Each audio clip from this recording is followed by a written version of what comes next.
Hello everyone, आज के इस वीडियो में हम पढ़ने वाले हैं क्लास 12 फिजिक्स का बहुत ही इम्पोर्टेंट टॉपिक जो आपके बोर्ड एग्जाम में बार बार पूछा जाता है, जो है विभव प्रवणता और वैद्युत क्षेत्र की तीव्रता में संबंध। तो यहाँ पे हमने लिख दिया है कि विभव प्रवणता और वैद्युत क्षेत्र की तीव्रता में क्या संबंध होता है, इसको हम आज के इस वीडियो में समझेंगे। अब मैं आपको विश्वास दिलाता हूँ कि बहुत ही आसानी तरीके से आपको समझ में आएगा। जिन विद्यार्थियों को डेरिवेशन समझ में नहीं आता वो इस वीडियो में बने रहिए, अच्छे तरीके से आपको समझ में आ जाएगा। तो चलिए हम समझ लेते हैं। तो ये बात आपको पता होना चाहिए कि ये आपसे बोर्ड एग्जाम में 4 से 5 नंबर में पूछा जाता है। तो सबसे पहले तो यहाँ पे मैं एक फिगर बनाऊंगा जो आपको ध्यान से समझना है, उसी पर बेस्ड होगा आपका डेरिवेशन। यदि आप फिगर को समझ लिए, डेरिवेशन बहुत ही सिंपल हो जाएगा। तो देखिए, इससे पहले हमने जस्ट कल ही हमने पढ़ाया था विभव प्रवणता के बारे में और उसी में हमने ये फिगर बताया था। तो देख लेते हैं हम सबसे पहले। तो यहाँ पे सबसे पहले आपको एक बिंदु लेना है, जो बिंदु है O, और O पर प्लस Q आवेश उपस्थित है। और जब आवेश है तो इसके चारों ओर क्या होगा, वैद्युत क्षेत्र उत्पन्न होगा। तो वैद्युत क्षेत्र की दिशा मान लेते हैं इस दिशा में है और यहाँ पे x एक दिशा है। अब यहाँ पे दो बिंदु लेंगे A व B। दो यहाँ पे आप बिंदु ले लिए, एक A है और एक B है। और आपका यहाँ से यहाँ तक की दूरी, अब थोड़ा सा समझिएगा, यहाँ से यहाँ तक की दूरी जो है वो है x, ठीक है। और यहाँ से यहाँ तक की जो दूरी है, यहाँ से यहाँ तक की दूरी है वो है dx, ठीक है। तो मैं आपसे पूछूं कि O से और B तक की दूरी क्या होगा। O से B तक की दूरी अगर मैं आपसे पूछूं तो आप क्या कहेंगे, x प्लस dx। यदि हम इन दोनों को जोड़ देते हैं तो यहाँ से यहाँ तक की दूरी निकल जाएगी, ये हमने लिख दिया। अब देखिए, इस पर विभव है v और जो B बिंदु है इस पर विभव है v माइनस डेल v, ठीक है। तो इतनी बातों को आपको अपने शब्दों में लिखना होता है। और एक और बात याद रखेंगे कि ये जो बिंदु B है ना, यहाँ पर एकांक धनावेश उपस्थित है जिसे हम Q0 से प्रदर्शित करते हैं। तो आशा करते हैं कि आपको ये फिगर समझ में आ गया होगा। इसको अपने शब्दों में माना की करके एक्सप्लेन करना होता है। जैसे मैं एक बार बोल रहा हूँ, आप ध्यान से सुनिएगा और इसको अपने शब्दों में लिखिए। आप लिखेंगे, माना एक बिंदु O है जिस पर प्लस Q आवेश उपस्थित है तथा इसके वैद्युत क्षेत्र में दो बिंदु A व B है। आवेश से A तक की दूरी x तथा A व B के बीच की दूरी dx है। बिंदु A पर विभव v तथा बिंदु B पर विभव v माइनस डेल v है तथा बिंदु B पर एकांक धनावेश उपस्थित है। तो इतनी बातों को अपने शब्दों में एक्सप्लेन करना होता है। ये बहुत ही ईजी है, जरूरी नहीं कि जैसे हमने बोला वैसे ही आपको बोलना है। थोड़ा आगे पीछे आप बोल सकते हैं, कोई दिक्कत नहीं है। इसका मतलब क्या होता है कि इस फिगर से आपने जो कुछ भी समझा आपको 3-4 लाइन एक्सप्लेन कर देना होता है, उसके बारे में बता देना होता है। फिर भी मैं एक बार और बोल रहा हूँ, आप ध्यान से सुनिएगा और नोट्स अगर आप लिए हुए हैं तो उस पर आप लिखिएगा। आप क्या लिखेंगे, माना एक बिंदु O है जिस पर प्लस Q आवेश उपस्थित है तथा इसके वैद्युत क्षेत्र में दो बिंदु A व B है तथा आवेश से A तक की दूरी x है तथा A और B के बीच की दूरी dx है तथा B पर एकांक धनावेश उपस्थित है तथा A पर विभव v तथा B पर विभव v माइनस डेल v है। इतनी बातों को आपने अपने शब्दों में लिख देना है। फिर भी यदि आपको नहीं आता, मान लेते हैं आपको नहीं आ रहा है कि कैसे हम लिखें, तो आपके लिए हमने नोट्स प्रोवाइड करा दिया है। हम अंत में बताएंगे कि आप किस प्रकार उसको ले सकते हैं, ठीक है। तो इतनी बात आप लिख लेंगे। अब यहाँ से हम करेंगे अपना गणना स्टार्ट। अब डेरिवेशन यहीं से स्टार्ट होगा। सबसे पहले हम क्या करेंगे, सबसे पहला हमारा काम है कि जो एकांक धनावेश है इस पर हम क्या करेंगे, बल की गणना करेंगे। मतलब एकांक आवेश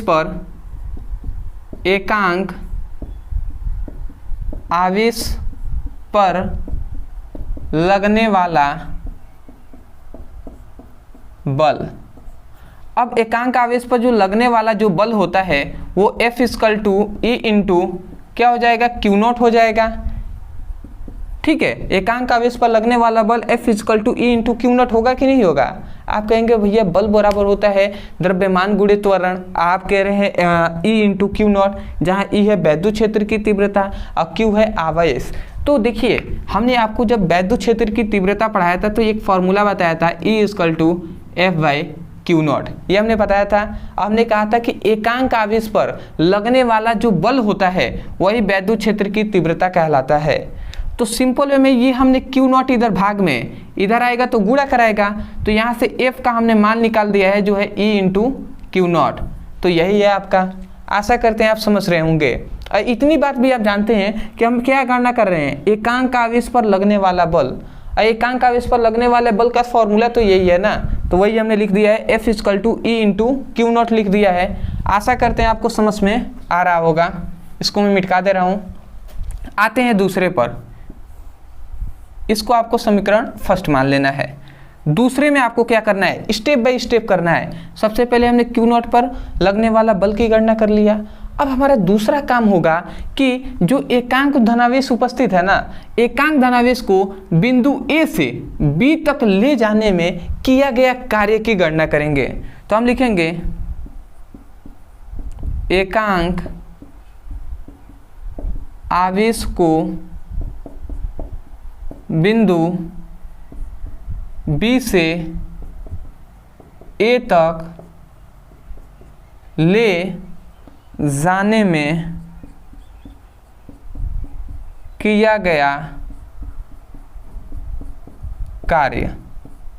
तो किया गया कार्य को हम DW लिख सकते हैं, ठीक है, क्योंकि अल्पांश कार्य के लिए हम निकाल रहे हैं तो DW हमने लिख दिया। अब देखिए यहाँ पे कार्य बराबर क्या होता है, बल गुणे विस्थापन होता है। बल गुणे विस्थापन होता है तो बल हमने F लिख दिया। अब विस्थापन कहाँ से कहाँ तक हो रहा है, B से A तक ला रहे हैं ना। अब B से A तक ला रहे हैं तो इसकी दूरी क्या है, dx है, तो हम लिख देंगे विस्थापन dx लिख देंगे। परंतु याद रखेंगे यहाँ पे जो हम लेंगे, जो दूरी लेंगे वो माइनस में लेंगे, ठीक है, या हम सिंपल वे में यहाँ पर हम माइनस लिख दे रहे हैं। आप कहेंगे क्यों, क्योंकि देखिए ये भी एकांक धनावेश है और ये भी धन है, तो जब इधर जाएगा, ये इधर ही तो जा रहा है, B से A तक जाएगा, तो ये वाला आवेश इसको प्रतिकर्षित करेगा। तो यही प्रतिकर्षित करने के लिए हमने यहाँ पर माइनस लिखा हुआ है। इतनी बात आप समझ रहे होंगे। अब देखिए थोड़ा सा हम इसको हल करते हैं। तो DW अब ये F का मान E×Q0 है, यहाँ पे हम रखेंगे तो हम लिखेंगे -E×Q0 इंटू क्या हो जाएगा, dx हो जाएगा। ये हमने लिख दिया। अब आपको यहाँ पे ध्यान देने वाली बात क्या है कि ये dx इधर क्या है, गुणा में है, इधर आएगा तो भाग कराएगा, कराएगा कि नहीं।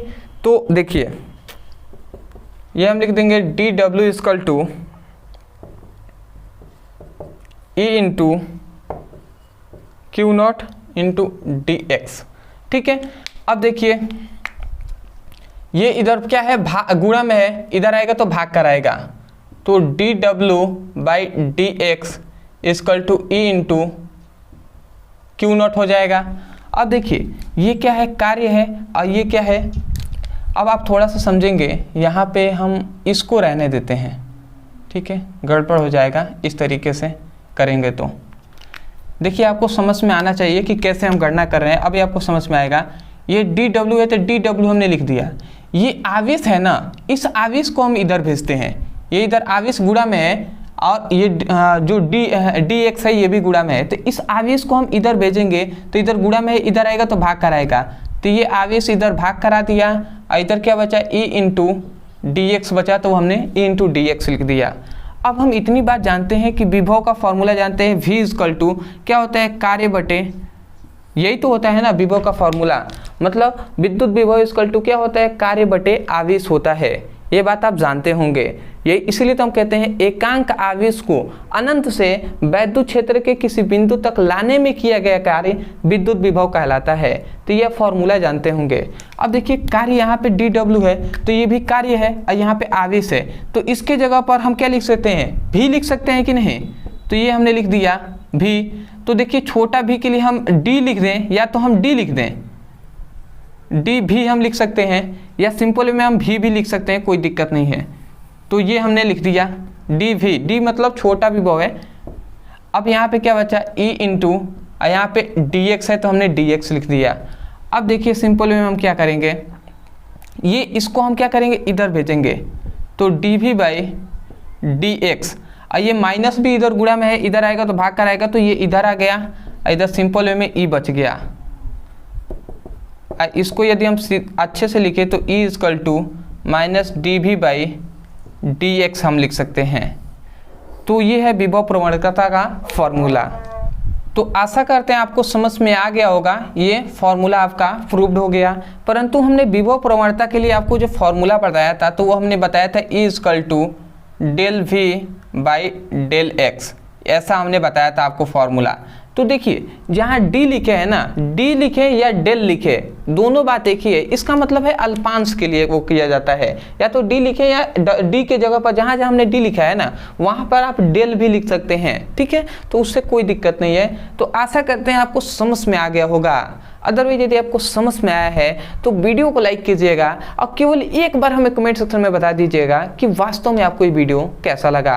दूसरी बात, यदि आप भी क्लास 12th का फिजिक्स और केमिस्ट्री का सीरियस होकर पढ़ाई करना चाहते हैं तो आप जाइए हमारे चैनल, मेन जो चैनल है जो है जिसका नाम है ब्रदर सर, तो उस पर जाएंगे तो वहाँ पर फिजिक्स और केमिस्ट्री का सीरियस होकर आपको पूरा बेसिक टू हाई आपको पढ़ाई कराया जा रहा है। सभी इंपॉर्टेंट क्वेश्चन का, सभी चैप्टर का न्यूमेरिकल आपको कराया जा रहा है, चाहे वो फिजिक्स का हो, केमिस्ट्री का हो, सभी आपके चैप्टर का फॉर्मूले आपको बताए जा रहे हैं, कैसे आपको पढ़ाई करना है वह आपको बताया जा रहा है, कैसे आपको पीडीएफ नोट्स मिलेगा वो सब आपको बताया जा रहा है। तो उस चैनल से जाकर ज्वाइंट हो जाइए और वहां से पढ़ाई कीजिए। और दूसरी बात, यदि आप भी क्लास इसका अगर नोट्स चाहते हैं फिजिक्स का, पूरा हमने नोट्स दे दिया है ओनली 69 रुपए में, आपके पूरे फिजिक्स का क्लास 12 की पूरे फिजिक्स का नोट्स दिया जा रहा है ओनली 69 रुपए में। तो यदि आप लेना चाहते हैं तो आप ले सकते हैं। उसमें पूरा आपका 14 चैप्टर है जिसका नोट्स दिया जा रहा है बहुत ही कम रुपए में। पर चैप्टर आपको लग रहा है 4 से 5 रुपए पड़ रहा है, इससे सस्ता क्या हो सकता है। तो आप चाहे तो नोट्स ले सकते हैं। नोट्स लेने के लिए नीचे दिए गए नंबर पे मैसेज करके भी हमारी टीम से आप मांगेंगे तो वो आपको नोट्स दे देंगे। अदरवाइज यदि आपको हमसे बात करना है तो आपके पास दो माध्यम है, एक है कमेंट सेक्शन और दूसरा है जो इंस्टाग्राम। तो इंस्टाग्राम पर मैसेज करेंगे, जब भी हमें टाइम मिलेगा हम आपके मैसेज का रिप्लाई कर देंगे। ज़्यादातर आप कमेंट सेक्शन में आप मैसेज करेंगे तो वहाँ पे बेहतर रहेगा और रिप्लाई देने का भी मैं पूरी कोशिश करूँगा। तो आशा करते हैं आप समझ गए होंगे। तो चलिए दोस्तों, आज के लिए इतना ही, मिलते एक बेहतरीन टॉपिक के साथ, तब तक के लिए धन्यवाद। जय हिंद, जय भारत।